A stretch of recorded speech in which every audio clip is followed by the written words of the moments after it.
The cardboard boxes stacked against my living room wall looked like tombstones marking the death of my marriage. I sat on the floor, my back against the cold radiator, holding the final divorce decree in one hand and my phone in the other. The timestamp read 3:47 p.m., exactly 1 hour after Judge Morrison's gavel came down and ended 22 years of what I thought was love. My phone buzzed. Veronica's name appeared on the screen, and against my better judgment, I opened the message. "Hope you enjoy your pathetic studio apartment, Theo. Roland just moved his grand piano into your old music room. The movers said it's worth more than you make in 5 years. Oh, and we're converting your practice studio into his cigar lounge. You know, for someone who actually matters in this world." Another buzz. A photo this time. Roland standing in my home office, his Harvard diploma hanging where my grandfather Eugene's war medals used to be displayed. His smug face twisted into what he probably thought was a smile, but looked more like a predator examining its prey. "You'll die poor and alone," the next text read. "Just like your grandfather. At least he had his precious secrets to keep him company in that nursing home. What do you have? A violin and delusions of talent?" I was about to throw my phone against the wall, my arm already drawn back, when it rang. Not a text this time, but an actual call. The caller ID made me freeze. Where a phone number should have been, there was just a string of zeros with a single one at the end. I stared at it for 3 rings, 4 rings, 5. On the 6th, my thumb moved on its own and answered. "Theodore Eugene Brennan?" The voice was male, crisp, military precise, each word enunciated like a bullet being chambered. "Who is this?" My voice came out rougher than intended, thick with the emotions I'd been swallowing all day. "Mr. Brennan, this is Colonel James Whitmore from the Pentagon's Estate Recovery Division. I need you to listen very carefully to what I'm about to say. Your grandfather, Staff Sergeant Eugene Brennan, completed a classified military operation in Cambodia in 1964. That operation was codenamed Night Music. My grandfather was a supply sergeant in Vietnam. He played piano in the officers' clubs."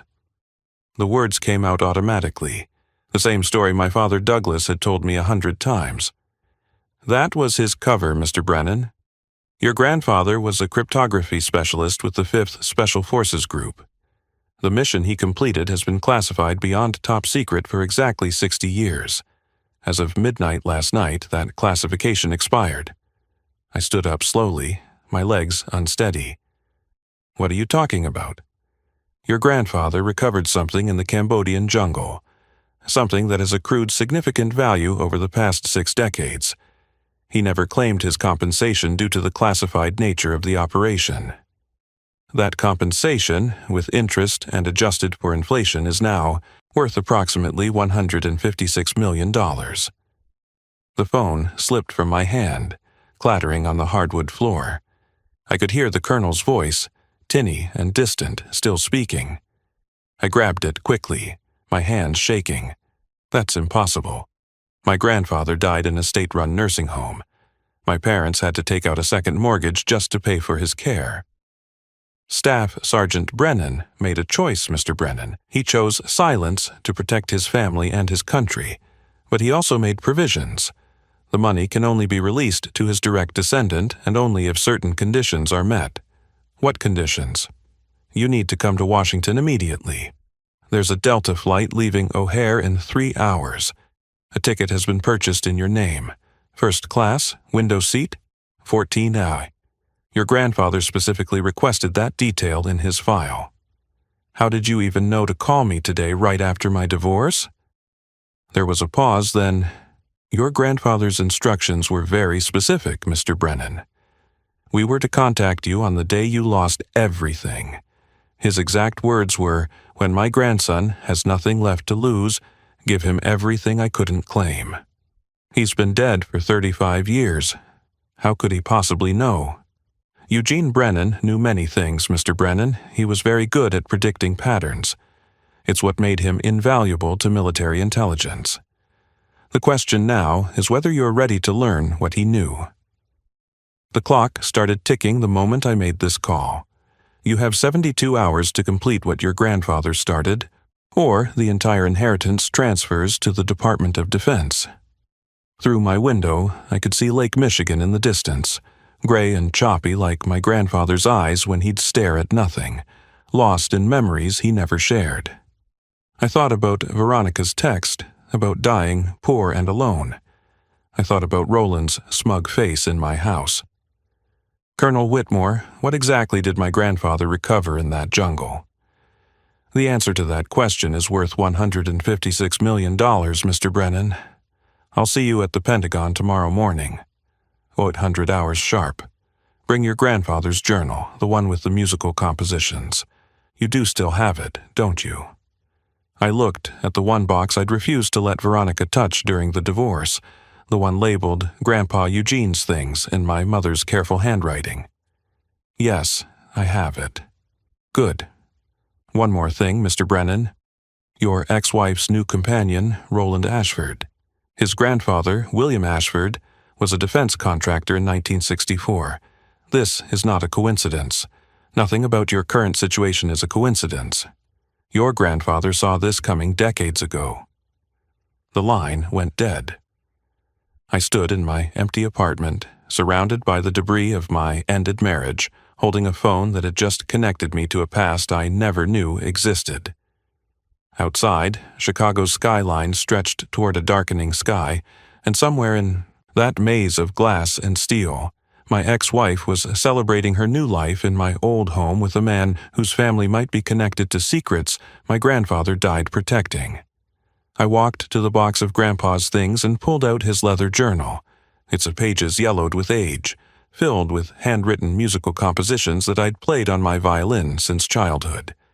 For the first time, I noticed something I'd never seen before. In the margin of the first page, written in pencil so faint I had to hold it to the light, were 5 words. For Theodore, when everything ends. 3 months before that phone call changed everything, I stood on the stage at Symphony Center, my violin singing the final notes of Brahms's Concerto in D major. The audience erupted in applause, 2,000 people on their feet, and in the third row, Veronica sat with her hands perfectly still in her lap. She wasn't clapping. That should have been my first warning. Life at 47 had settled into a rhythm as predictable as a metronome. Every morning, I'd wake at 6 in our Lake Forest home, practice scales in my soundproof studio while Veronica did yoga on the terrace overlooking the pool. The house sprawled across 2 acres of manicured perfection, each room a testament to Veronica's eye for design and my ability to afford her taste. We'd bought it 15 years ago when the Chicago Symphony promoted me to first chair violin, back when Veronica still attended my performances and meant it when she said she loved the way my fingers moved across the strings. Your grandfather would be so proud, my mother Patricia had said at our housewarming, running her weathered hands along the marble countertops. Eugene always said music would take you places he never could go. Grandpa Eugene had been dead for 12 years by then, but his presence lingered in our family like a melody you can't quite place. My father Douglas kept his father's photograph on the mantel, a black and white image of a young man in military dress, eyes sharp as winter. Next to it sat Eugene's Bronze Star, though none of us knew what he'd done to earn it.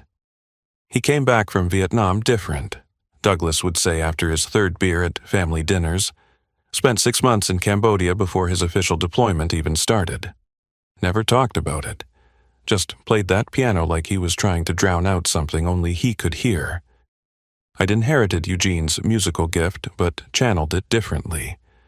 Where he played jazz in smoky clubs, fingers flying over keys in improvised genius, I chose the disciplined world of classical music.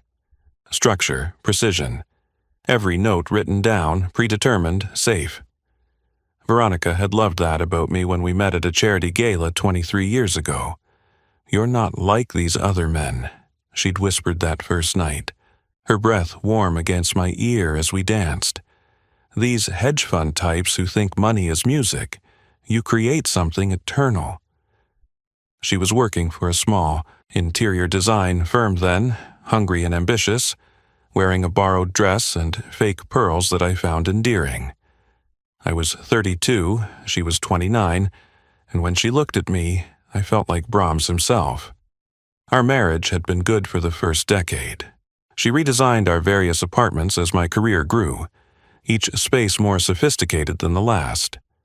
When we finally bought the Lake Forest house, she quit working, said she wanted to focus on making our life beautiful.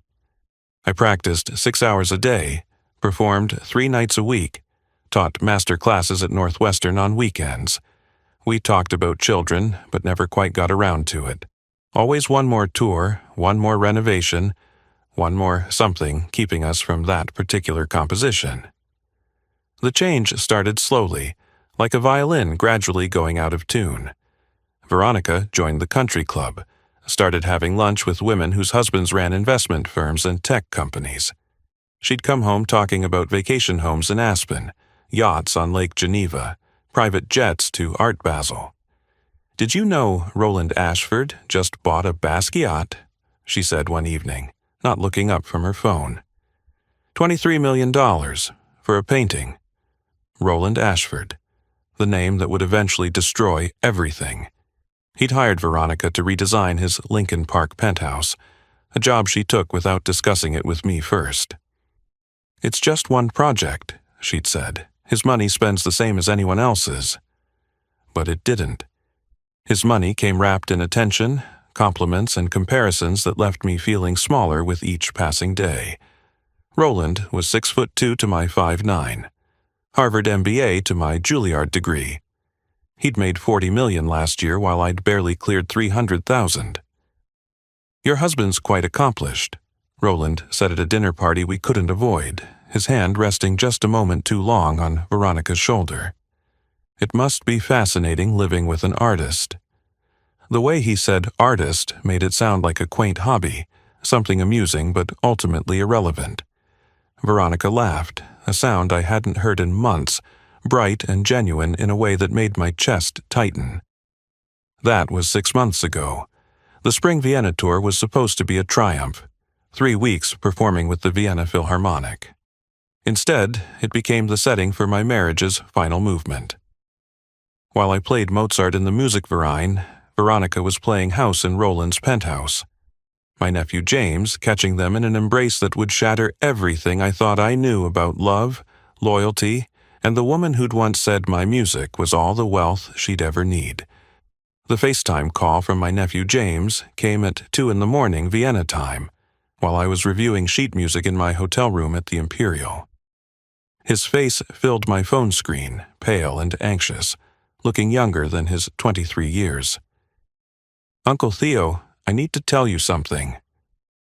His voice cracked like he was 13 again, calling me after his father's funeral. "I saw Aunt Veronica at Mr. Ashford's office building tonight." "She's redesigning his office space too," I said, setting down my violin. "She mentioned something about expanding the project." It was midnight, Uncle Theo. The whole building was dark except for the penthouse. They were on the balcony and they were, God, I don't know how to say this. They weren't looking at fabric samples. The bow slipped from my fingers, clattering against the music stand. "What exactly did you see?" "They were kissing. Like really kissing. Her dress it wasn't completely on anymore. I'm sorry, I'm so sorry. I took photos because I didn't think you'd believe me otherwise." The photos arrived seconds later. Veronica pressed against the glass railing, Roland's hands tangled in her hair, her red dress half unzipped, the Chicago skyline glittering behind them like a celebration of my humiliation. The timestamp read 11:47 p.m., when she'd texted me she was going to bed early with a headache. I played that night's performance perfectly, mechanically, my fingers knowing the notes while my mind replayed those images. The Austrian critics called it technically flawless but emotionally absent, which seemed fitting for a man discovering his life was a forgery. The confrontation came 3 days after I returned to Chicago. Veronica was in the kitchen, humming Vivaldi's Spring, wearing the diamond earrings I didn't recognize. "Nice earrings," I said, setting down my violin case with deliberate calm. She touched them reflexively. Thank you. They were a bonus from the Ashford project. Must be some project. Working past midnight, earning jewelry.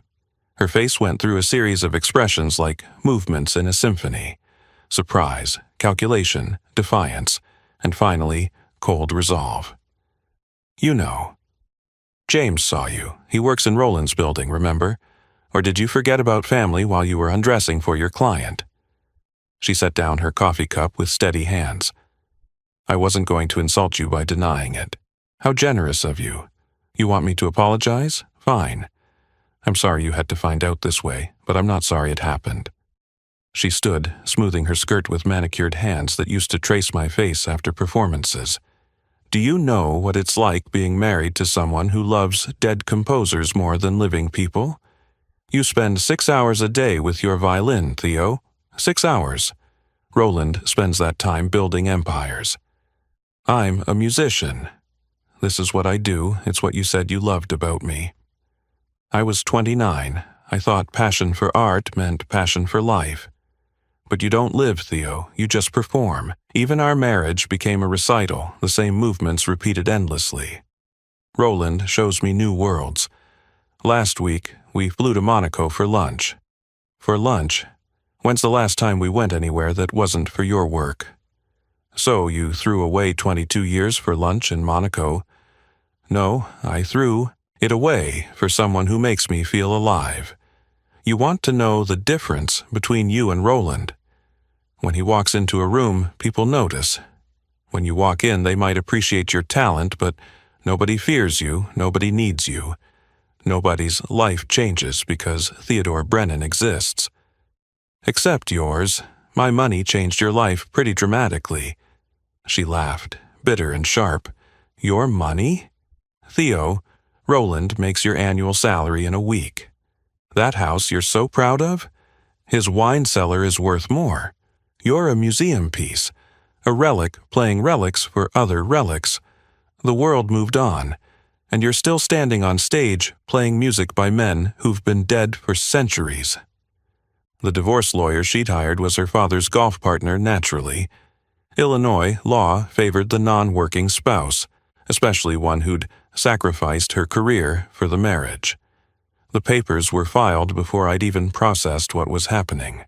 She wanted the house, half the retirement accounts, alimony that would cripple me, and maintenance of her established lifestyle. You'll keep your violin, her lawyer said generously, and one vehicle.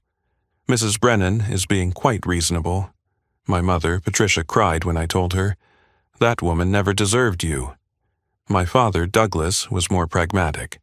Eugene lost everything too, you know. Came back from the war to find his first wife had sold the family farm and vanished with another man he rebuilt from nothing. And died with nothing, I reminded him. He died with dignity, my father corrected. Sometimes that's all a man can keep. The Pentagon building rose from the Virginia landscape like a geometric giant, its limestone walls gleaming in the early morning sun. I'd taken the red-eye from Chicago, my grandfather's journal wrapped in a towel in my backpack, too precious to trust to checked luggage.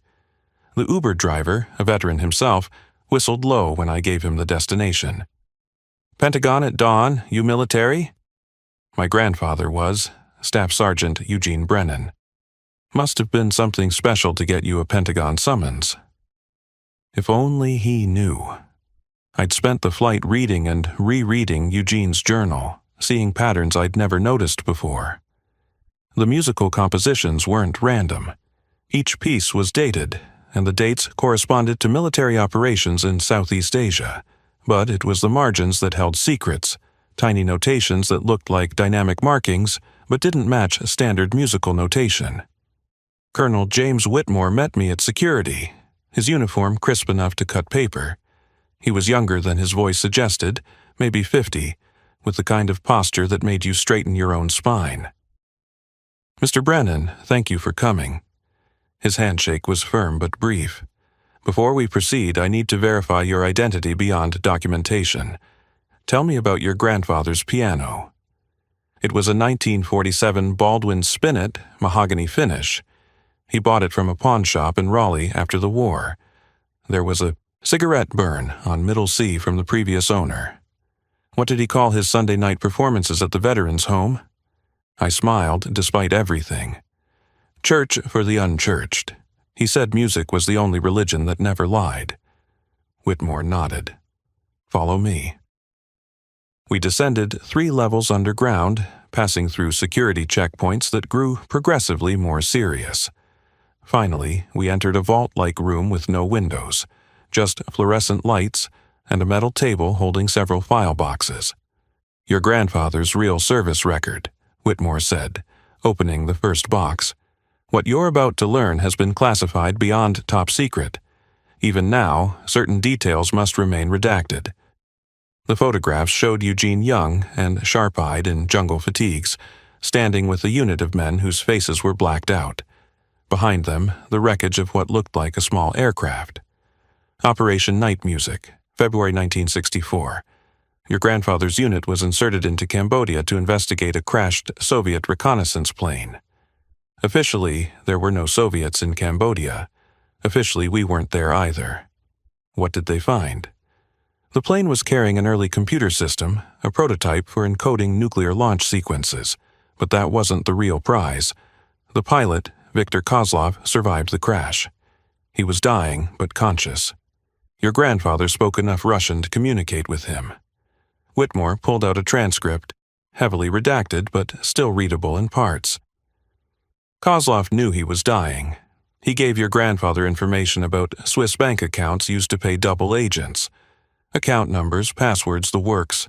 But here's where it gets interesting. He showed me another photograph, Eugene holding what looked like a metal briefcase. Your grandfather memorized everything before turning over the briefcase to command. He knew those account numbers, could have claimed that money any time. $22 million in 1964. Can you imagine what that's worth now? Why didn't he? Because claiming it would have exposed the operation. Lives would have been lost. Your grandfather chose silence, but he documented everything in code, hidden in his music. The Pentagon owed him compensation for the mission, but he never claimed it.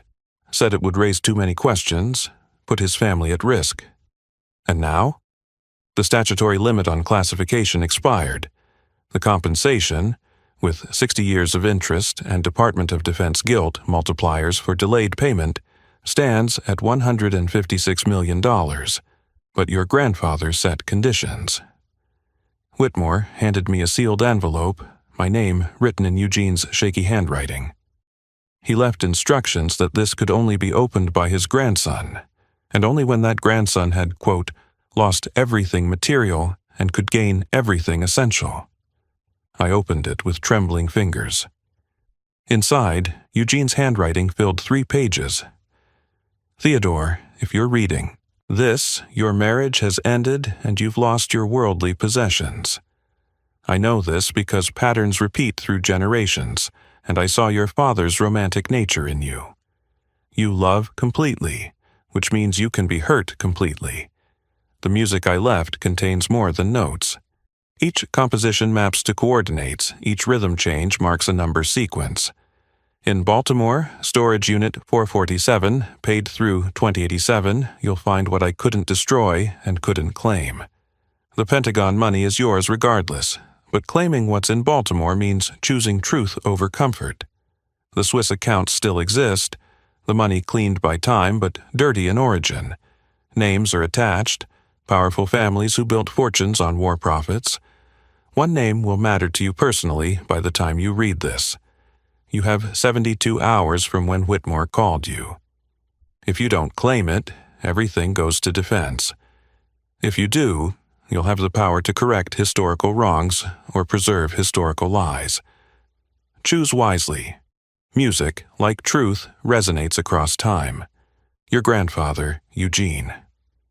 The storage facility in Baltimore looked abandoned from the outside, its brick facade covered in decades of grime and graffiti.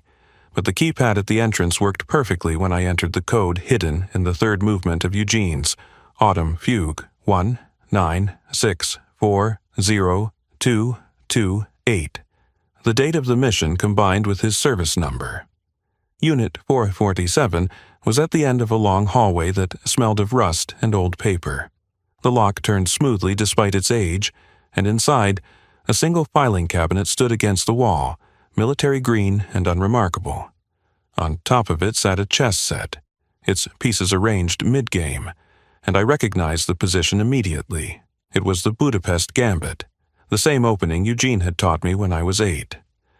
The gambit means sacrifice, he'd said then. You lose material to gain position. Inside the cabinet's top drawer was another safety deposit box key, this one for Baltimore First National, and beneath it, a leather portfolio containing documents that made my hands shake.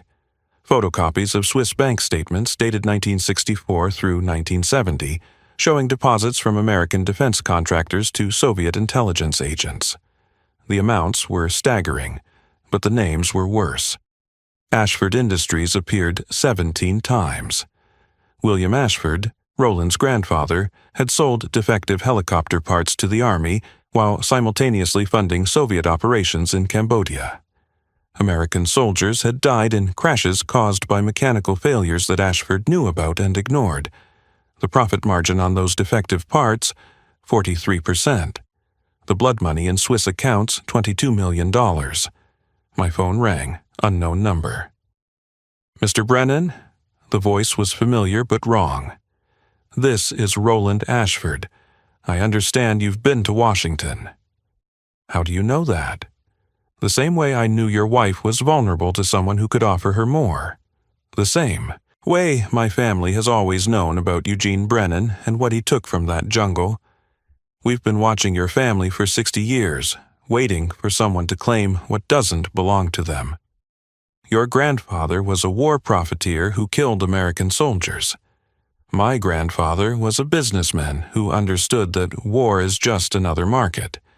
Your grandfather was a thief who stole evidence that belonged to the government. He documented the truth. Truth is what powerful people decide it is, Brennan. Here's my offer. Take the Pentagon money and disappear. Leave Baltimore now. Leave those documents where they are, and you'll be rich enough to never think about Veronica or me again. Or continue down this path and discover what real loss looks like. You're threatening me? I'm offering you the same choice your grandfather had. Silence and safety, or truth and consequences. He chose silence. Be smarter than he was. The line went dead. I stood in that storage unit, holding evidence of crimes that had built one of America's great fortunes, and made my decision. I called Dennis, my cousin, the investigative journalist. Dennis, clear your schedule. I have the story that will define your career. The Baltimore First National Bank vault opened with ceremonial slowness. The safety deposit box was larger than I expected, and inside were the originals of everything in the storage unit, plus something more. Reel-to-reel tapes labeled Kozlov Confession, and a second set of books showing where the Swiss money went after 1970. Roland's father had inherited the accounts, then Roland himself in 2010. But Eugene had left one more surprise. At the bottom of the box was a single sheet of music, handwritten, titled Redemption Suite. When I hummed the melody, I realized it was a musical encryption of account passwords. My grandfather hadn't just documented the crimes, he'd maintained access to the money. I spent the next 24 hours with Dennis and a team of forensic accountants his newspaper brought in. The Swiss banks confirmed the accounts were real and active. The current balance across all accounts, $87 million. Clean money now, technically, but built on bones. We publish tomorrow, Dennis said. This will destroy Ashford Industries. And Veronica by extension. She's tied her future to Roland. You having second thoughts? I thought about Eugene, choosing silence to protect his family. Then I thought about the names on those casualty lists, young men who died because William Ashford chose profit over lives. No second thoughts, but we do this smart. We publish the historical documents first, let the public connect the dots to the present. And the Swiss money doesn't go to me, It goes to a trust for the families of soldiers who died in helicopter crashes between 1964 and 1970. All of it? Every penny. I'll have the Pentagon compensation. That's more than I ever dreamed of. The blood money goes back to the families it was stolen from. Dennis smiled. Your grandfather would be proud. Maybe. Or maybe he'd think I was a fool for choosing truth over safety. What do you think he'd say? I looked at the sheet music one more time, at Eugene's careful notations, his patient documentation of horrors he couldn't prevent but wouldn't forget. I think he'd say the music was worth playing, even if the audience wasn't ready to hear it. The Washington Post ran Dennis's story on a Tuesday morning with the headline, Blood Money, How Defense Contractor Fraud Funded Enemy Operations in Vietnam. By noon, Ashford Industries' stock had dropped 40%. By close of markets, Roland Ashford was facing federal investigation for inherited fraud and tax evasion on unreported Swiss accounts. I watched the news from my new office, a converted brownstone in Lincoln Park where I'd established the Eugene Brennan Foundation for Veterans Families. The Pentagon money had cleared the previous week, all $156 million, clean and legal, and mine. But I kept thinking about those helicopter crash reports, the faces of 19-year-old soldiers who never came home because someone decided their lives were worth less than profit margins. Veronica called 17 times that first day. I answered on the 18th. Theo, Roland's been arrested. The FBI seized everything, the house, the accounts, even my car, because it was bought with what they're calling proceeds of criminal enterprise. I have nothing. You have what you chose. Please, I made a mistake. I see that now. Roland used me just like his grandfather used those soldiers. I'm staying with my sister in Naperville, in her basement. Me, in a basement in Naperville. Veronica, what do you want from me? I want to come home. That house isn't my home anymore. The bank foreclosed on it after Roland's assets were frozen, and you couldn't make the payments. I bought it at auction last month. You bought our house? I bought a house. My Uncle Bernard and Aunt Dolores live there now. They lost their place to medical bills, and now they have somewhere beautiful to spend their remaining years. Seems like a better use of the space than Roland's cigar lounge. She was crying now, ugly sobs that once would have broken me. What am I supposed to do? The same thing I did, start over. The difference is, you chose your ending, mine was chosen for me. 6 months later, I performed at Symphony Center again, debuting my composition Redemption Suite, the piece Eugene had written but never performed publicly. The audience didn't know they were hearing encoded Swiss bank passwords transformed into melody, tragedy transformed into art. My mother, Patricia, sat in the front row, tears streaming down her face during the Adagio movement that contained the names of every soldier who'd died in an Ashford-supplied helicopter. The trust fund I'd established had already paid out $12 million to Gold Star families. Dennis won a Pulitzer for his investigation. Ashford Industries declared bankruptcy after the lawsuit started. Roland got 7 years in federal prison for tax evasion, the only charge they could make stick for inherited crimes. Veronica married her divorce lawyer 2 years later, a practical choice that probably suited her better than marrying for love ever had. My sister Monica asked me once if I regretted any of it. Which part? Exposing Roland or losing Veronica? Both, either. You could have taken it all and stayed quiet. Eugene did. Eugene didn't have a choice. The world wasn't ready to hear the truth in 1964. He kept those secrets like seeds, waiting for the right season to plant them. I just happened to be the gardener who inherited his soil. The real inheritance wasn't the money, though that changed everything in practical ways. It was understanding that Eugene's silence hadn't been weakness but strategy. He'd played a longer game than anyone realized, setting up the board so that 60 years later, his grandson could make the moves he couldn't. I still live modestly, a 2-bedroom condo walking distance from Symphony Hall. I still practice 6 hours a day, But now I also teach free music lessons to veterans' kids every weekend.